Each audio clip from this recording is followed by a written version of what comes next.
Hey, welcome to Tabletop Skirmish Games. I'm Lee, and in this video I'll show you how I painted my Grey Knights to a quick and easy tabletop ready standard.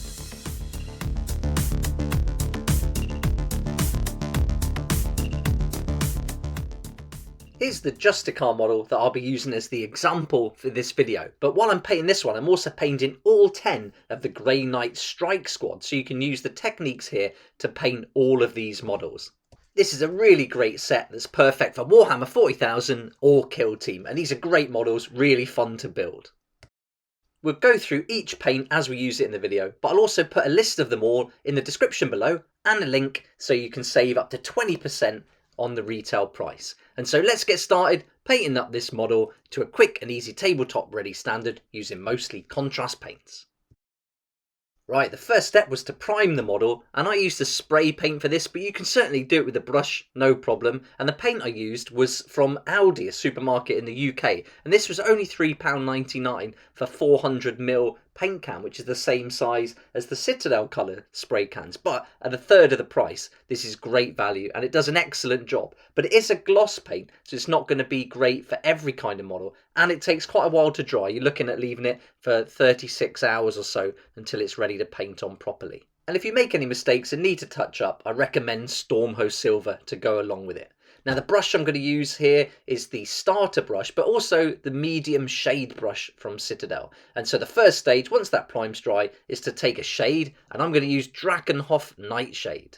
And then using the medium brush, which is a nice big size brush, I'm going to give this an even coat all over the model, but I'm going to leave out any areas that I want to be gold. Now this Drakenhoff Nightshade is like a blue colour, and this is going to give a different tint to it, and so they're not going to be completely grey, it's going to be like a bluey grey, which I think is a really nice twist, and it makes it look pretty interesting, I think. So I really like this combination of this gloss paint with the Drakenhoff Nightshade. So I'm making sure to start in my brush strokes where I want most of this paint to build up, using the contours and textures of the model to get that paint off the brush and into those recesses where we're going to get all that nice shadow. But the key here is to be nice and even, and this is where a bigger brush comes in handy for that. Then I take some Aggaros dunes, and I waited till that shade was completely dry for this stage. And now I'm going to paint in all the areas of the model that I want to be gold. And there's loads of awesome textures here that are perfect for contrast paint. And I use this just like the shades, starting and ending my brush strokes where I want most of the paint to build up, and then push and pull it around with a brush until you're happy with how much paint you've got on the model, where it's pooling, and hopefully on those more raised areas there's not as much paint, and so you get the idea of a highlight coming through. And so continue picking out all those bits, but some are a bit fiddly, so I moved on to the smaller starter brush to go into these little sections, like here on the leg where you've got some of the inscriptions in the armour. And then I'm also going to just turn the model to make it easy for myself, so I'm in a nice comfortable position. I've got my arms braced on the table so I'm in control, and that way that model's not going to move. Although it's a tabletop ready standard, I still want it to be neat, and this is key, just keeping it within those lines, be as neat as you can, but having just to do one coat of paint without all the highlights and everything really makes this quick and easy to do, with some nice results as well. So just picking out all the little parts on the model with gold, and then one coat is all we need. Then I'm going to take some base paint now, some Wraithbone, and I'm just going to block in any areas like this cloak that would need to be non-metallic. Now on another model from this set, I just went over the metallic paint with more Aggaros dunes, and that looked fine, so you don't even have to do this. But I just wanted to kind of copy the artwork from the instruction book that came with this set, and so I went over that cloak. And also this model has got this severed head, so that was important. It's good to paint all these purity seals as well, so give them a nice coat. And on this model, I just thought I'd try out by putting a little bit of Wraithbone on the eyes, and we'll cover that later with some more contrast paint when it's dry. But the next stage was some contrast black Templar, and this is going to go on the different parts of the model, like the handle of the sword here, and also the gun. So I'm just picking out the areas of the gun. I'm putting a little bit of paint on here, quite a bit, but not flooding it. So I'm not going crazy with the amount of paint. You can always add more, and I'm just pushing, pulling it around until I'm happy that there's a nice even coat on that. And you can see I've moved back up to that bigger brush for this. Then it's time for some contrast Blood Angels Red, and this is a great colour, and I've been really careful here, back to that smaller starter brush, just to block in this little book here that's on the chest plate, but I want to leave part of that exposed because we painted that gold earlier. Then I'm going to go on the purity seals give it a nice coat, good amount of paint, because I want this to just be one coat, and that's all we need. Then I took some contrast Magos purple, and this is going to be for the hair of that severed head. So one nice coat of this is going to do the job, and that's going to match the colour from the artwork as well. So just take your time here, because we don't want this going on any other parts of the model now, as we're starting to get through the different stages. Then a beautiful colour next, Aethermatic Blue, and this is one of my favourites. It doesn't dry thick, so you're gonna be able to see through this a little bit, so you can put quite a lot on. Like in the eye here, I'm being quite generous. Again, moving that model, making it as easy as I can for myself, putting a nice amount in, and then that's going to dry nicely and give us a nice effect. And now on the sword, one stroke from the base of the blade right to the tip is all we need, and that's going to give a really nice look to this that's really quick and easy to do. And that's it. You can see that gloss paint is going to come through, the highlights done, we don't have to mess around, one stroke of the brush and we're done. Now it's time for some skeleton horde. I'm just going to paint over that area of these purity seals and also that little bit of material at the front as well. Now what I should have done here really was mix this with 2 parts contrast medium, 1 part skeleton horde to get it a little bit paler, but I didn't correct it. Once I've done it, I've just gone along with it. So if you wanted it to be a little bit lighter than what I've done here, which I think would be better and would match the artwork more, I think 2 parts contrast medium, 1 part skeleton horde, mix it together, and that would give you a better finish. I think this is a little bit too dark, but it's fine, and I just went along with it. So I'm just picking out the back of the cloak and also this little strap around the leg as well. On some of the models I didn't even paint this with the Wraithbone, I just left it silver to save a bit of time, but on this one I went all the way through it. Now it's time for some shade, some Null Oil, and here I'm going to go over all the areas of silver that I haven't painted yet, and also over some of the gold areas as well. And this is just going to deepen that gold a little bit. It's going to go into the recesses.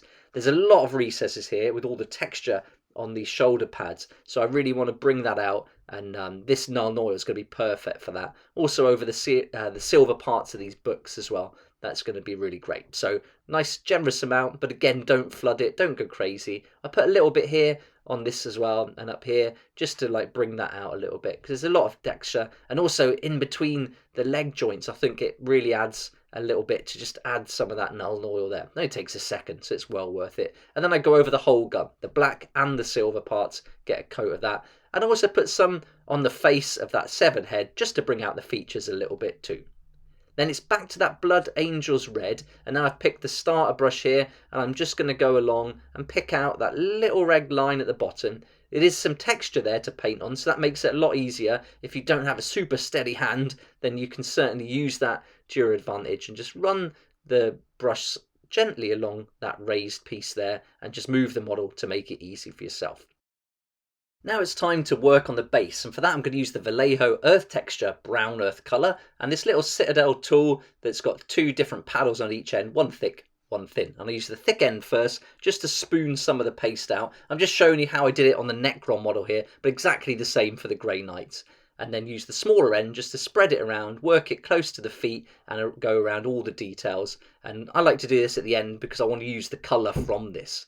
And then when you're finished, it's going to look something like this. And I leave it overnight to dry. It does say it can take like an hour to dry, but I like to leave it overnight to be sure. And then when it's completely dry, the next stage is to take some contrast paint. And this time I'm going to use Fyreslayer Flesh. I've never used this before over this Vallejo, so I thought I'd give it a try and see if it brought out a nice rich reddy brown colour, and it certainly did. So one coat, then when it's completely dry, we'll dry brush it with some Rakarth Flesh. And for this I've got my very vegan makeup brush, super soft bristles, nice point to the end on this one, and that's going to allow us to get around the parts of the model that we have to do the dry brushing. So I work it into the bristles onto some kitchen towel, really get them loaded up with paint, but then I want to take as much paint off as I can, so I'm really going to use it on the towel and get it right down to hardly any coming through, and so we can do a nice fine dry brush and it's not going to look all chalky for the finished effect. So keep working it till you're happy, and then at first go really gentle on the model because you don't know how much paint's going to come off. And when you're happy how much is coming away,